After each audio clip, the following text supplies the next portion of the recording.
अस्सलाम वालेकुम dear viewers, कैसे हैं? उम्मीद करता हूँ आप सब खैरियत से होंगे। अगर आपको ये नहीं पता कि कंप्यूटर इनपुट से आउटपुट तक कैसे काम करता है, तो आप केपीपीएससी, एफपीएससी, पीपीएससी, ईटा या किसी भी कंप्यूटर साइंस बेस्ड टेस्ट में एमसीक्यूज गलत कर देते हो, चाहे आपने सिलेबस पूरा ही कंप्लीट क्यों ना किया हो। इसलिए अगर आपको बेसिक ऑपरेशन ऑफ कंप्यूटर पता हो तो आप किसी भी कम्पिटिटिव एग्जाम में 3 से 4 एमसीक्यूज इजीली सॉल्व कर देते हो। इसलिए इस सेक्शन बी में हम सिर्फ एमसीक्यू सॉल्व नहीं कराएंगे, बल्कि मैं आपको कंप्यूटर का पूरा वर्किंग मॉडल समझाऊंगा। इनपुट का रोल क्या है, सीपीयू के कंपोनेंट के काम क्या हैं और मेमोरी प्रोसेसिंग में कैसे इन्वॉल्व होती है, सब कुछ एग्जाम ओरिएंटेड तरीके से बताऊंगा। ये video first year ICS, KPPSC, FPSC, PPSC, ETEA, SS, SSIT lecturer और हर कंप्यूटर साइंस एस्पिरेंट के लिए बहुत जरूरी है।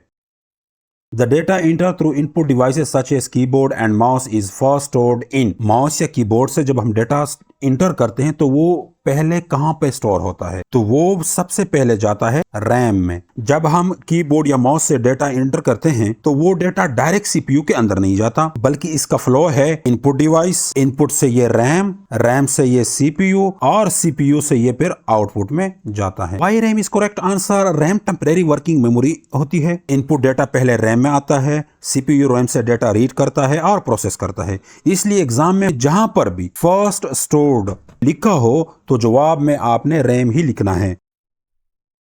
The basic operation of computer includes या the basic working principle of computer is based on। इसमें जो सबसे बेस्ट आंसर है अभी मैंने आपको बताया था वो है पहले इनपुट होता है, इनपुट से डेटा प्रोसेस होता है, प्रोसेस के बाद ये आउटपुट में चला जाता है। इसको कहते हैं आईपीओ साइकिल। अगर कहीं पे आ जाए व्हाट इज आईपीओ साइकिल तो आपने इनपुट प्रोसेसिंग और आउटपुट को बताना है कि ये आईपीओ साइकिल है। ये बेसिक ऑपरेशन ऑफ कंप्यूटर हैं जो इसी फ्लो में होते हैं, यानी इनपुट, प्रोसेसिंग और उसके बाद आउटपुट।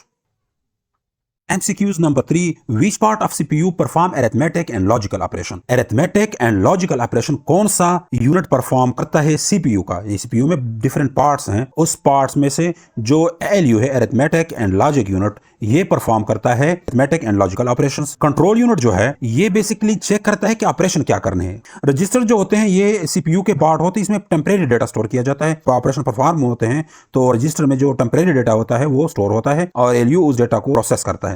कैश मेमोरी जो होती है वो रैम और सीपीयू के दरमियान होती है। कैश में वो डेटा स्टोर होता है जो नेक्स्ट पॉसिबल एग्जीक्यूशन सीपीयू ने करनी है, उस डेटा को यहां पर स्टोर किया जाता है।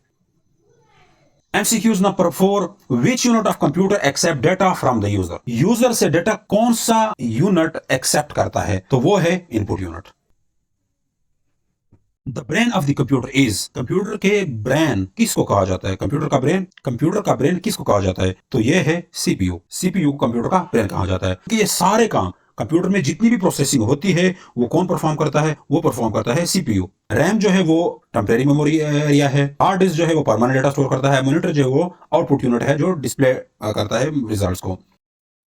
MCQ number 6, CPU consist of. CPU में कितने पार्ट्स होते हैं? CPU में टोटल 2 पार्ट्स होते हैं, मेन पार्ट्स, वो है ALU एंड कंट्रोल यूनिट। ये 2 पार्ट्स होते हैं। ALU परफॉर्म करता है arithmetic and logical operation. Control unit basically fetch और डिकोड का काम करता है, यानी कि डेटा को फैच करना और उस डेटा में क्या काम करना है वो डिसाइड करता है control unit. Number 7, which memory is directly accessible by the CPU? कौन सी मेमोरी CPU को डायरेक्टली एक्सेसिबल है? तो वो है रैम। और यही वजह है कि रैम को प्राइमरी मेमोरी भी कहते हैं। इसके अलावा रोम भी प्राइमरी मेमोरी है क्योंकि ये भी डायरेक्टली एक्सेसिबल है सीपीयू को।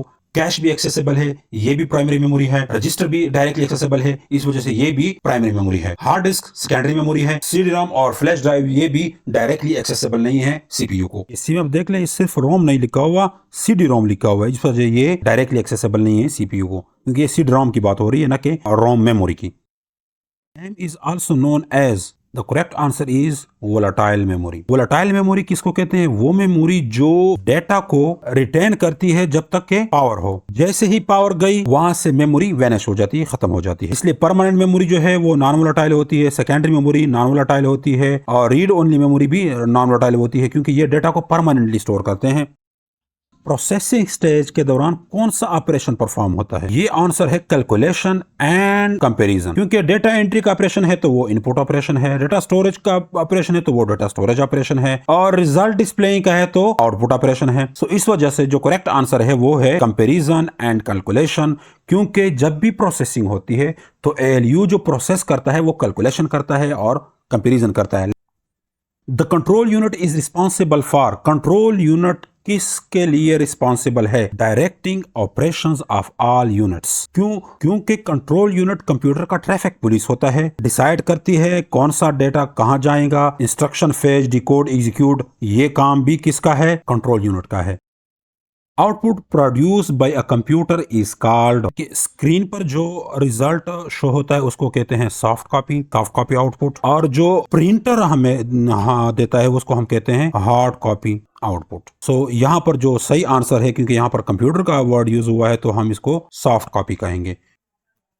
रजिस्टर्स देखिए सीपीयू में टेम्परेरी मेमोरी होती है जो कि सीपीयू के अंदर होती है, तो इस वजह से ये न तो सेकेंडरी स्टोरेज है ना ये पार्ट ऑफ मेन मेमोरी यानी RAM. High speed storage inside CPU, ये ठीक है क्योंकि रजिस्टर सीपीयू जो है वो टेम्परेरी अपने लिए डेटा जो स्टोर करता है वो रजिस्टर में करता है, तो रजिस्टर जो है वो सीपीयू के पार्ट होते हैं, इस वजह से सी जो आंसर है ये बिल्कुल ठीक है। Fetch, decode, execute cycle is related to, the correct answer is CPU processing. Fetch, decode, execute CPU का इंस्ट्रक्शन साइकिल है। Fetch इंस्ट्रक्शन, रैम से इंस्ट्रक्शन लेना, उस इंस्ट्रक्शन को डिकोड करना कि उस इंस्ट्रक्शन पे काम क्या करना है, और उस इंस्ट्रक्शन को फिर एग्जीक्यूट करना, ये जो काम है इसको कहते हैं fetch, decode, execute cycle. RAM से इंस्ट्रक्शन जाती है सीपीयू में, इसको कहते हैं फैच, तो ये काम किसका है? कंट्रोल यूनिट का। फिर उस इंस्ट्रक्शन पे काम क्या करना है, उस इंस्ट्रक्शन में करना क्या है, ये भी कंट्रोल यूनिट डिसाइड करता है, और फिर उस ऑपरेशन को परफॉर्म करना वो फिर किसका काम है? एलयू का काम है, अरिथमेटिक लॉजिक यूनिट का। Which operation ensure data is available for future use, कौन सा ऑपरेशन है जो कि ये इंश्योर करता है कि डेटा फ्यूचर के लिए अवेलेबल होगा? तो जाहिर सी बात है कि ये कौन होगा? स्टोरेज ऑपरेशन, क्योंकि स्टोरेज ऑपरेशन ही डेटा को स्टोर करता है। रैम, एसएसडी, हार्ड डिस्क, ये सारे फ्यूचर के लिए डेटा स्टोर करते हैं। Which device convert processed data into human readable form? The correct answer is B. Which of the following is not a basic operation of computer? The correct answer is thinking. Computer सोचता नहीं, सिर्फ instruction follow करता है। ये MCQs intelligence versus automation concept clear करता है। Basic operation of computer के MCQs यहाँ पर खत्म होते हैं, लेकिन याद रखें कंप्यूटर काम समझने के लिए आईपीओ साइकिल, सीपीयू कंपोनेंट और मेमोरी का रोल क्लियर होना बहुत जरूरी है। ये कॉन्सेप्ट स्ट्रांग हो तो केपीपीएससी, एफपीएससी, पीपीएससी, ईटा, कोई भी एमसीक्यूज हो आप ऑटोमेटिकली सॉल्व कर सकते हैं। तो उम्मीद करता हूँ कि आपको ये वीडियो अच्छी लगी होगी। अगर ये वीडियो अच्छी लगी है तो लाइक करें, चैनल को सब्सक्राइब करें और दोस्तों के साथ भी शेयर करिए। थैंक यू, शुक्रिया।